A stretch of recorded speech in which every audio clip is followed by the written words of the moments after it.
Hi! இன்னைக்கு தனு பிரித்தியோட lunch breakfast என்னன்னு பார்க்கலாமா? தனிஷ்காவுக்கு இன்னைக்கு ஸ்கூல்ல ப்ராஜெக்ட் குடுத்துருந்தாங்க. அது என்னோட ஹெல்ப்போட அவங்களும் ஹெல்ப் பண்ணி ஒரு ப்ராஜெக்ட் பண்ணியிருந்தாங்க. சூப்பரா இருந்துச்சு. வீடு தான் பண்ண சொல்லியிருந்தாங்க. எதில வேணா பண்ணலாம், எப்படி வேணா பண்ணலாம்னு சொல்லியிருந்தாங்க.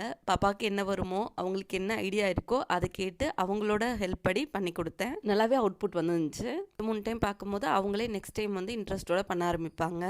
நீங்கலாம் எப்படி பண்ணுவீங்க ப்ராஜெக்ட் குடுத்தான்னு சொல்லிட்டு கமெண்ட் செக்ஷன்ல சொல்லுங்க. இன்றைக்கி லஞ்சுக்கு தயிர் சாதமும் அதுக்கு ஒரு கூட்டும் தான் பண்ணியிருந்தேன். இந்த கூட்டு எப்படி பண்ணுறதுன்னா, நம்ம வேணுன்ற அளவு என்ன காய் வேணுமோ எடுத்துக்கலாம். நான் வந்து கேரட்டு, கத்திரிக்காய், முருங்கைக்காய் எடுத்திருக்கேன்.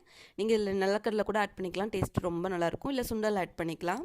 இது நல்லா வந்து பாயில் பண்ண போதே நம்ம வந்து மிளகாய்த்தூள், மல்லித்தூள், மஞ்சத்தூள், உப்பு போட்டு வேக வச்சுக்கணும். அதுக்கப்புறம் தேங்காய் சொம்பு மிக்ஸில் அரைச்சி அதையும் நம்ம ஆட் பண்ணிவிட்டு நல்லா மிக்ஸ் கொடுக்கணும். ஒரு 5 மினிட்ஸ்க்கு நல்லா அந்த தேங்காயோட பச்சை ஸ்மெல்லாம் போனதுக்கப்புறமேட்டு பேசிக் தாளிப்பு கொடுத்துட்டு ஃப்ளேம் ஆஃப் பண்ணிட்டோம் அப்படின்னா சூப்பரான கூட்டு ரெடி.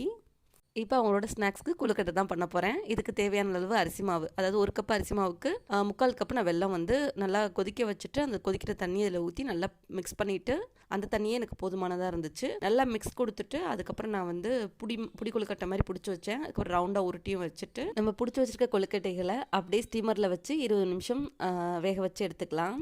சாஃப்டாக டேஸ்ட்டாக இருக்கும். என் குழந்தைங்களுக்கு ரொம்ப பிடிச்சிருந்துச்சு. இந்த கொழுக்கட்டைகளை பிசையும் போது நம்ம தேங்காய் கூட நெய்யில் வறுத்து கூட மிக்ஸ் பண்ணி பிசைஞ்சு கொடுக்கலாம். அதுவுமே டேஸ்ட்டு என்ஹான்ஸ் பண்ணி கொடுக்கும்.